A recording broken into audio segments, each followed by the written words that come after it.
Hello, everyone, and welcome back to Tea Time at Silly Point, where every match of this ICC Men's T20 World Cup gets a full dive. I'm your host, and today we are unpacking match 18 of this ICC. Obviously, a match between India and Namibia at the famed Arun Jaitley Stadium in Delhi.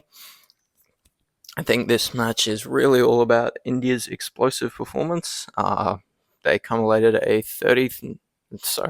93 run win that not only bolstered their group position but also sent a message to the rest of the tournament. So I look forward to bringing you this one. It was absolutely dominant. Namibia won the toss and chose to field. I felt like that was a bit of an aggressive call considering India's formidable batting depth, and certainly when you looked at that pitch in Delhi, it's known for being quite flat and batting friendly, especially this time around in a T20. It offered very little for the bowlers early on, but some purchase as the ball aged. And yeah, when you look at the result, it didn't really go Namibia's way. India posted a mammoth total and put the pressure squarely on Namibia's chase.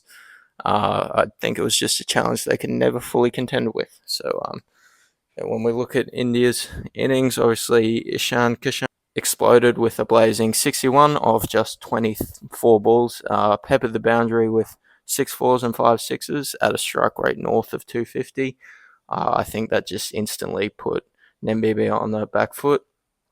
Sanju Samson continued what I see as his recent red hot form, smashing 22 off 8 to keep the heat up in the power play. Tilak Varma played his part with 25 off 21, stabilising their innings after some early fireworks. Sumayak, sorry, I butchered that. How do you butcher the captain's name? Yadav chipped in with 12 off 13. Not a greatly big score, but disruptive in its own way against a spin attack. And Hardik Pandya far out, delivered a match-turning all-round performance with 52 off 28 balls, featuring 4 fours and 4 sixes. I think more than anything, this innings helped push India past 200 with authority, and also Shivan Dubey, definitely butchered that one, provided late acceleration with 23 off 16. I felt like that innings really just gave a valuable finish. And yeah, as mentioned, India finished 209 for 9, a big total by any standard, especially against an associate nation like Namibia.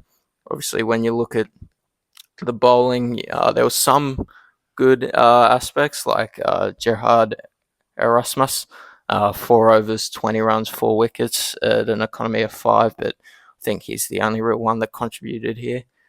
I think what made India's innings, in my opinion, so impressive was just how they scored. The assault, the tone, the control from ball one. It was just incredible to watch. And yeah, they just made Namibia work. And made Namibia work and just got no result. I mean, you could also mention Bernard Schultz for Namibia, 1 for 41. But yeah, that's still an economy rate of 10, so not great. I think, though, when you look at Erasmus, it was a reminder that Namibia do have a lot of quality.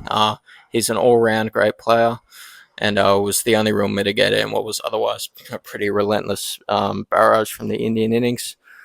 When you look at Namibia's chase, I mean, they're all bowled out for 116 and 18.2. The only real contributors included Lauren Stenkamp, 29 off 20. Showed intent early and struck the odd boundary, but could never really just build a foundation. And Jan Freinlich, 22 off 15, scored quickly, but came at a time when pressure was just mounting and not possible to come back from.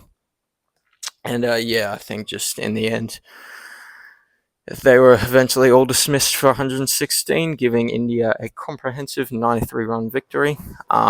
When you look at India's bowling, Varan, 3 wickets for just 7 runs. I mean, that's incredible. That obviously came in 2 overs, an economy of 3.5.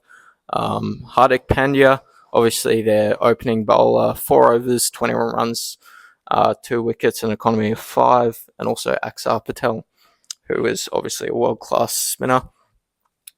He controlled those middle overs really well with 2 wickets for 20 runs. I feel like he just timed the loose around the chase. And then, yeah, when we look at the player of the match for this game, I mean, whilst I do think Ishan Kishan's 26 off 21 was electrifying and probably deserved it just as much, Hardik Pandya walked away with player of the match. I think, the fact that he got 52 off 28 and also 2 for 21 kind of gives him that deservedly. And yeah, when we look at tactical themes, obviously, and turning points, Kishan's power play blitz, Pandya's middle order over acceleration, and obviously Shakawardi's spin spell. I mean, those three things just contributed for India really well. When we look at the meaning for the tournament, obviously, India now tops Group A on net run rate with 2 wins from 2 games, just ahead of Pakistan. And then for Namibia, this match kind of just more than anything offers lessons on planning against big totals and building partnerships. Essential facts, especially if an associate nation hopes to upset more established teams later on, but you never know.